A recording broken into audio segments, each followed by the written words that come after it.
Woon expressed his intention to destroy the token as he approached. Jin, wary yet curious, asked him what he wanted. Woon acknowledged that brother Jin, unlike Jiam, was more understanding.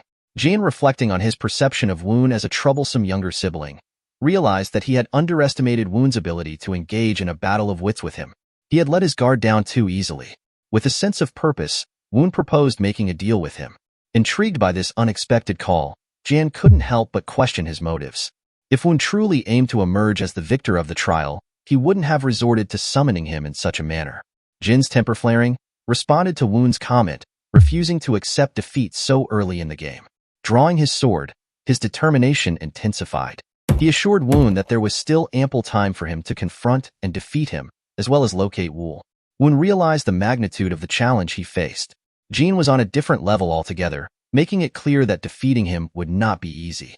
He understood that continuing down this path could result in dire consequences, even risking his own life. In the novel, Jin was depicted as a man who had reached a level of mastery. He possessed a calm and polite demeanor, but when it came to wielding his sword, he did so swiftly and without hesitation, especially when facing his enemies. He was the true master of the divine sect, embodying its principles and skills. Woon acknowledged that if Jin were to defeat him and claim the Holy Flame tokens, he would indeed become the successor of the divine sect. However, he pointed out that the support of the 6 clans, which held significant influence, was a different matter altogether. The crucial distinction was that Jin lacked the backing of any powerful clan. Jiam had the support of the Buchin clan, Wool had the Chanyu clan, and Woon himself had the Raho clan. However, Jin's mother hailed from a clan that had a long-standing conflict with the divine sect, leaving him without any powerful alliance. Even his only remaining family member, Ryan Ji, chose to remain neutral and could not provide Jin with support. Unlike others who had influential connections, Jin had risen to his position solely based on his own skills and abilities, without the assistance or backing of others. However, an even greater challenge loomed for Jin after assuming the role of successor. The 6 clans, who did not acknowledge him as the sect leader, employed various tactics to undermine and remove him from his position. Despite Jin's attempts to persuade the clans, he realized that a decisive action was necessary. Jin contemplated the situation, understanding that if there was a way to convince the 6 clans without resorting to violence, he would surely prefer that method. With a commanding presence, Jin responded to Woon's mention of the 6 clans. Overcome with fear, he pondered the meaning behind Jin's words. He wondered if Jin's intention was to engage in bloodshed, a violent and intense method known as blood purging. As his anger intensified, his aura grew more powerful, causing Woon to feel a deep sense of fear. He questioned whether his calculations had been completely off, realizing that this situation was spiraling out of control. The gamble he had taken, relying on the plot of the novel, seemed to be on the verge of failure. Feeling the force of Jin's aura pushing back against him, Woon was taken aback. He recognized that everything was about to go wrong, and his plans were on the brink of collapsing. However, Jin suddenly calmed himself, sheathing his sword and transforming it into a bracelet. Woon was taken by surprise, witnessing Jin's ability to quell his fury in a matter of seconds. It was a true display of Jin's role as the main antagonist or villain in this novel. He turned his head and instructed his unit leader to proceed with their plans. The unit leader acknowledged the command and removed himself from the conversation, carrying out his orders. He then turned his attention back to Woon, requesting further information. Woon responded to Jin's skepticism, explaining his proposal in detail. He expressed his desire for Jin to form an alliance with him, which would give him the support of both Wool's Chanyu clan and his own Raho clan. With the backing of 2 out of the 6 clans, Jin would have a strong chance of success. Jin, cautious and questioning his sincerity, asked if he was telling the truth. He wondered if there was no need for Woon to extend his help in this manner since he already had plans backing him up. With unwavering dedication, Woon assured him that his true desire was not to become the successor of the divine cult. He stressed the importance of avoiding any mistakes in his approach. He then revealed his own aspiration, stating that in exchange for Jin owning the divine cult, he wanted to acquire control over the frontier. In response, Jin questions Woon's intentions, asking if he really intends to handle such a challenging situation. Woon confidently affirms his commitment.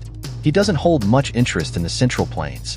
Instead, he believes that the frontier holds greater potential, with vast deserts and the western regions beyond. He explains that even the Holy Flame, a symbol of the divine cult, originated from the western regions. He asserts that for the future growth and success of the divine cult, they must set their sights on those lands. As Jean contemplated his decision, his thoughts swirled with uncertainty. He carefully considered the implications of Woon's proposal. Meanwhile, Woon's thoughts echoed with doubt. He questioned whether he had spoken too freely, rambling without much forethought. Panic gripped his mind as he realized the weight of his words and the potential consequences they carried. However, he also recognized that he had already taken a leap of faith. The dice had been rolled, and there was no turning back now. In a serious tone, Jean expressed his doubts about the authenticity of Woon's words. Woon, feeling fearful, questioned whether his attempts to convince Jean through mere words had failed. In response, he's determined and resolute, declared that if Woon had nothing more to say, he would take the holy flame tokens. He drew his sword, moving forward. Sensing the urgency of the situation, Woon shouted, revealing his true desires. He pleaded with him, expressing his sincere desire to live and survive. Woon acknowledged that even if he were to become the successor by using the holy flame tokens, his safety would not be guaranteed. Jean reminded Woon of his previous claims about having the backing of the Raho clan and the Chanyu clan. Woon, however, admitted that despite this support, he could never become as strong as him. Jean stated that his plea for survival carried more weight than his previous words about the frontier. He questioned if Woon had anything else to offer in support of his cause. In their intense conversation, Woon seeks guarantees for his and Wool's lives, as well as high statuses within the divine cult. Jean, slightly taken aback, questioned whether he truly believed he would eliminate his own flesh and blood. He acknowledged that such actions were not uncommon within the divine cult. He then presented Jean with a piece of paper, which Jean read with surprise and shock. It became apparent that Woon had predicted this very situation, leaving Jean astounded by his foresight. He chuckled, remarking that being prepared in advance was never a bad thing. Now, it was Jin's turn to lay out his conditions. Woon, feeling the pressure, couldn't help but sweat nervously. He asked, filled with anticipation, what kind of conditions Jean had in mind. In a surprising turn of events, Jean responded to Woon's plea by suggesting they set aside his desire to take charge of the frontier for the time being. He walked towards Woon and tapped his shoulder, expressing his intention to have him by his side once he became the owner of the divine cult. Confused, Woon asked for clarification, unsure of what he meant. He reassured Woon, stating that he needed him and would make good use of his skills. To demonstrate his trust, he decided to give Woon a token of his faith. He handed over his sword bracelet to Woon, a gesture that left him in disbelief. He couldn't fathom why Jean would give him something so valuable, worth 2 billion. He hesitated, waving his hand and politely declining the gift. However, Jean insisted, telling him to accept it.